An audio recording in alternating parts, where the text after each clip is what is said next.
আমার করেছো শোন, এ তোমার মনোবাসনা আমি অবশ্যই করিব পূরণ। এসেছে এসেছে দেবর আরোগ্য দেবতা, লৌহ তুমি আমার এই সহস্রত প্রণাম।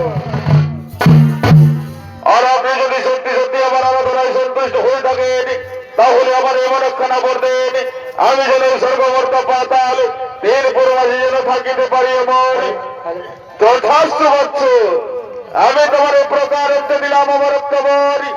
তবে আমার এই কথা যেন মনে থাকে, যেদিন তুমি সেই নবমালিকার উপর করিবে নির্যাতন, সেই নবমালিকা হলো তোমার মৃত্যুর কারণ। আমি এখন আসি পুত্র, আমি এখন আসি।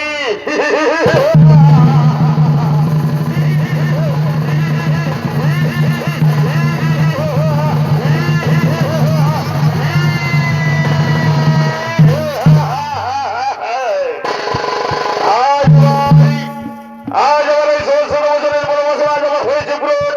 স্বয়ং বড় ফটো দিয়েছে বই। এরপরে আমি এই স্বর্গবর্ত পাতাল তিন পূর্বাসে থাকি বলবর। তার আগে আমি এই সংবাদ কারে শোনাই। ওরে ওরে আমার সেনাপতি মন্ত্রীগণ, কে কোথায় রয়েছিস? ছুটে আয় আমার এই ঝোঁক স্থলের দিকে।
ধরিব কথা আজ আমার এই 100 বছরের মনোবাঞ্ছা আমার হয়েছে পূরণ সব করে ব্রহ্মদেব দিয়েছেন বর এরপর আমি স্বর্গ মর্ত পাতাল তিনপুর মাঝে থাকিব বর তার আগে উনি বলে গেছেন যে নবমালিকার হস্তে সাবধান নইলে নবমালিকার হস্তে নাকি আমার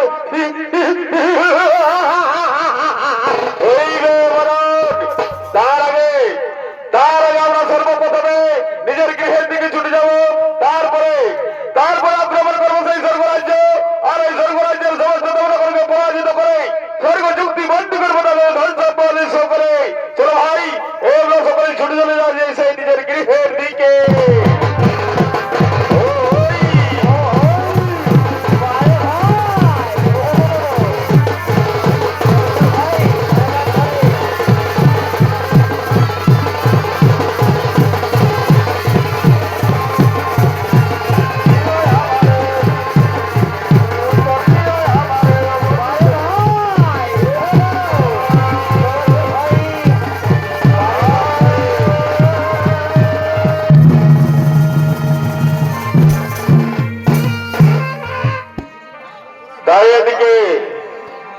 দাও এদিকে